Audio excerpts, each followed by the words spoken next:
you need to understand the difference between management, making things happen, getting the targets hit and so forth, and leadership, which is a whole different ball game. I'm assuming you can manage, so I'm going to talk about leadership, which is really about inspiring the people and having the strength and the vision to where you're going, to doing it. I found those 10 key rules to obey and to keep to and to focus on to actually have great leadership in your team, which is essential because people follow leaders. I can tell you as a headhunter of many years that the easiest way to get somebody out of a company and into another is when actually the leader there they lose respect for. That's the biggest, easiest way, and the biggest reason people leave a company is lack of leadership. So it's really, really important. So number one is actually to recruit the best fit for your team. Now everybody recruits, people with a natural sales talent or sales experience and look for all of those traits.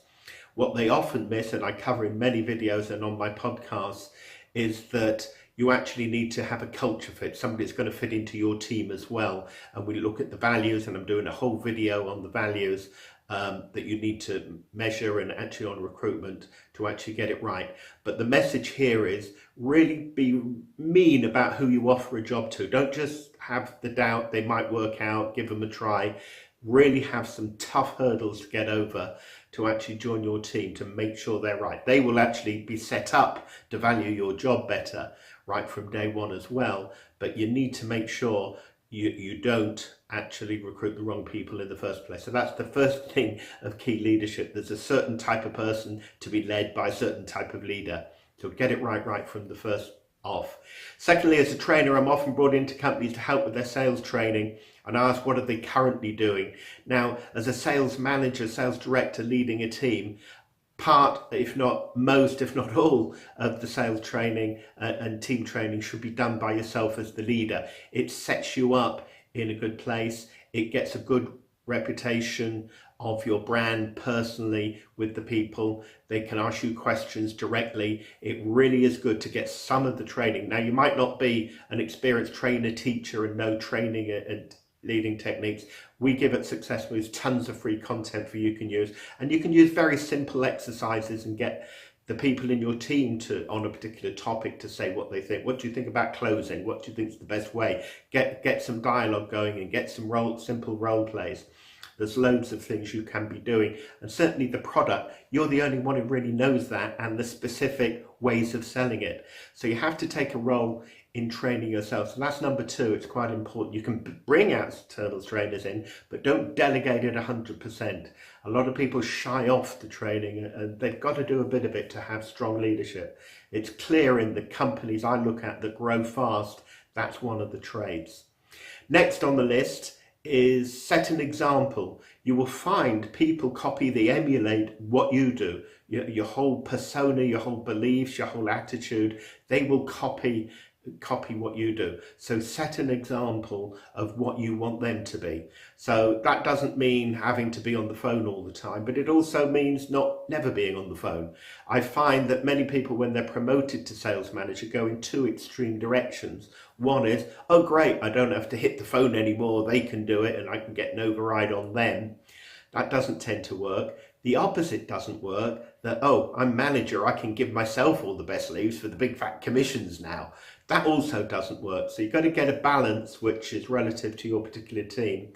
But you've got to show you probably work with them on their calls is actually the way to do it rather than your own, and commissions for them. That's what the leader should be doing. It shouldn't be focused on their own sales and commissions, but it certainly should be making sure they all happen and none is being lost through inexperience anywhere.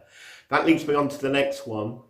You've got to inspire and motivate, and to inspire and motivate, that's about your personality. You've got to be positive all the time. You've got to understand motivation. You've got to know what their goals are. You've got to know all of their goals and what motivates them in a small and short-term way, but also in the long-term goal way. Why are they working for you?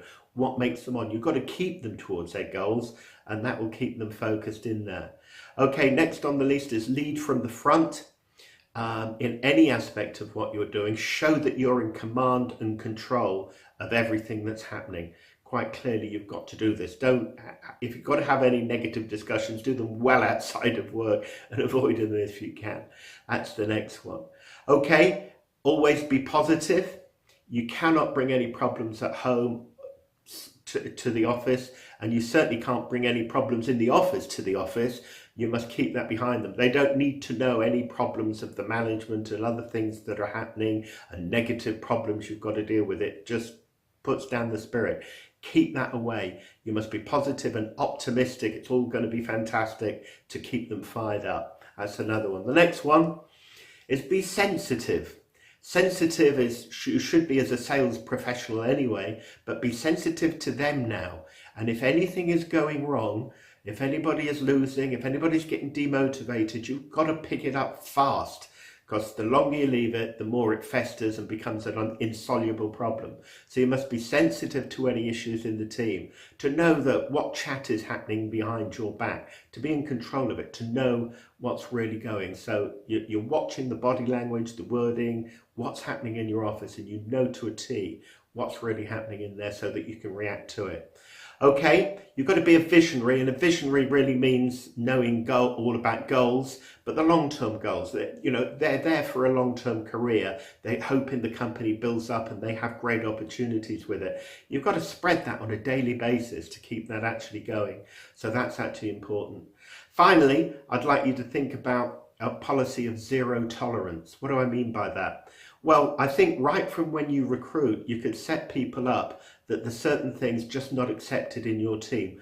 Things like lateness, excuses for not coming in early on a Monday morning, time off without permission for it, too long breaks at lunchtime, messing about in the office, maybe eating in the office or reading magazines in the office. It's the place for work, the sales room. Set this up right from the recruitment. Reiterate it when you're actually making an offer, and on day one reiterate it. Then if anybody starts calling in on a Monday morning, they feel a bit poorly, can't come in, no, we all know that's bullshit. You need to get rid of them fast. Let them know that's not tolerated. Knock it out before it starts. But the problem is with most sales managers, they give somebody a chart, they give them a warning, and then another warning, and then another letter, and then this, that, and the other, and it goes on. And before you know where you are, you've got 6 months of somebody not producing and negging out the rest of the team. It's disrespectful to the team members that are loyal to the team. So have zero tolerance of whatever you define as bad behavior. Certainly, you should offer somebody in the first 3 months on induction, on probation, to knock any of this out. But if you need to get rid of somebody, don't hesitate, get rid of them. We have found that virtually every sales manager I've ever met really shies away from when they have to get rid of people. So they delay it and they keep them on the payroll, and it really is negative. You must harden up and be strong, and see that strong leadership being shown to the other members of your team. So zero tolerance to build a fantastic elite team. And that's what makes it elite. It's actually hard to get into it and hard to stay in it. That's what an elite is. So I hope that helps. And if you want me to help, please contact me, Alex at Success Moves Co UK.